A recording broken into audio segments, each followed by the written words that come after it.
So last week we looked at the story of crypto since Real Vision started covering it in 2014. This week we're going to hear from some trailblazers to survey the new landscape of the crypto industry. We follow the breadcrumbs left by Barry Silbert and Barak Benezer to the buffet of must-see content from Real Vision's Crypto Week. So let's get to it in this week's episode of Real Vision's The One Thing.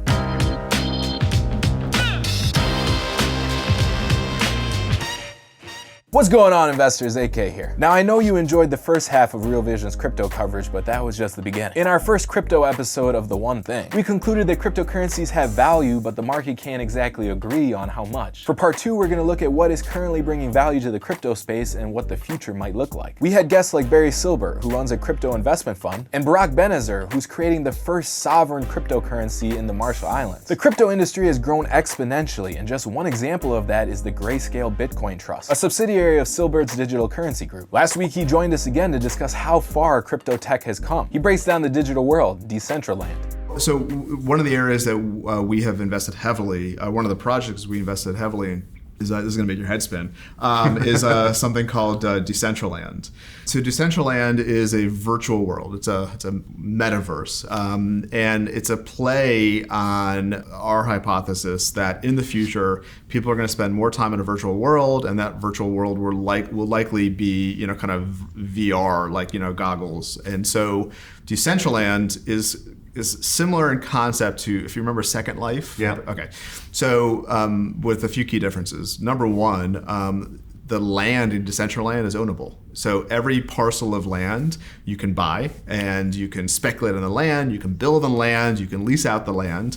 Is it not infinite? So it's not. It's Okay. the supply is capped. The idea of a virtual world isn't exactly new. I mean, games like World of Warcraft have been around since the 2000s. And I know there's a lot of building to do to go from something like World of Warcraft to the Matrix. But the reality is that technology is looking a lot more like the Matrix than World of Warcraft after all. Here's Silbert explaining why Decentraland is different from other virtual worlds. And so that's the other big difference with Second Life. Second Life was infinite, and it was a little, if you ever I logged in a few times, and it was overwhelming. There was no urban planning, and so Decentraland is a grid the size of basically Washington, D.C.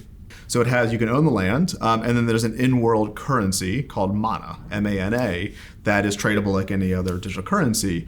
And so we have invested in Mana, we've invested in land, and then we started investing in businesses that are being built within Decentraland. We invested in a company kind of building tools for people to navigate the world. We invested in, we're looking at there's a media business in Decentraland. There's a Vegas district, and so we invested in the Vegas district to help support the growth of that district. And so the hypothesis here is, if a metaverse is going to exist, if the Ready Player One world is going to exist, it can't be owned by a company. It shouldn't be owned by Google or Facebook or Apple, number one.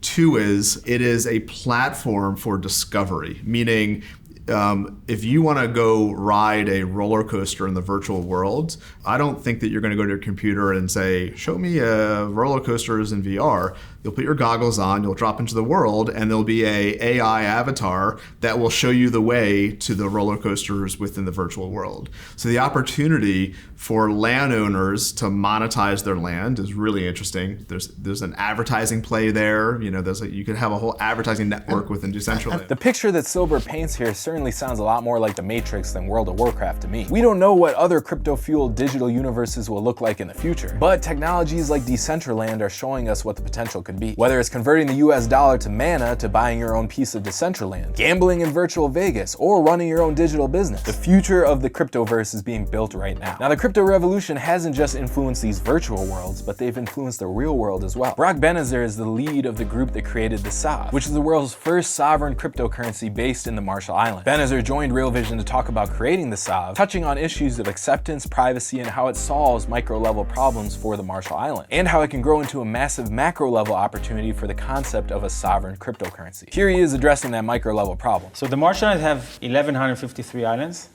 and only 4 of them, major ones, have bank branches. The other ones are mostly cash economies, and they settle between the islands literally with cash on boat.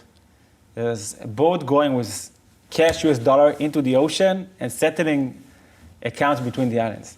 Now, once you have a national cryptocurrency, all these intra-island settlements, these internal remittances and also external remittances, becomes just a matter of pushing a button. So the SOV turns the complexity of having those transactions settle in cash boats, servicing over 1,000 islands, into something that can be solved with the push of one button. This solves a real problem for Marshall Islanders. But with the SOV, the macro level opportunity is where the real value lies. Here's Benazir explaining how the SOV straddles both the crypto and fiat currency world, giving it the flexibility to potentially gain widespread acceptance. So it's important to emphasize that we believe that the rollout of the SOV into the global financial system is going to be a gradual process. We don't really think it's going to be an overnight that everybody in the world will accept SOV.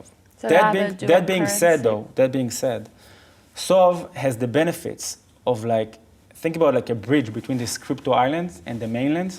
It has one leg here and one leg here. So on the one hand, you'll be able to hold and transact SOV like any other cryptocurrency, hold it in a crypto wallet, send it over the crypto rails, trade it on cryptocurrency exchanges. It will have all that. On the other hand, it's a fiat currency that legally, at least, and also now it has compliance, can be held in a bank. So you'll be able, if you're not savvy with crypto and all that stuff, you can just hold your SOV in a bank account in the Marshall Islands, or hopefully afterwards also in other places. And then you can have a credit card connected to your SOV account, and then just pay with your SOV in any business that accepts a Visa or MasterCard. Just in the same way, if you come today with your US card and you go to, let's say, Europe, you can just pay with your credit card over there. So in that sense, SOV will be the first crypto that has all the wonderful benefits of crypto, but could also become a global trading currency, because it has all the network effect that fiat currency has. So the SOV sounds great and all, but the Marshall Islands are a small set of islands in the Pacific Ocean. How widespread is the SOV's adoption going to be? Who knows? What I can say is that the SOV needs a lot of infrastructure development and practical acceptance before it becomes accepted outside of the Marshall Islands. Decentraland is here right now though. Real people are buying into that crypto universe. On top of the crypto investment funds and crypto exchanges that you've probably heard about, people are starting digital businesses, buying digital land, and creating valuable technologies today. In the long game of technology adoption, we are still in the early stages with crypto, but the future is being built right now. And if you want to stay ahead of the curve and see how you can profit from this, then stick with us at Real Vision. I'll see you next week.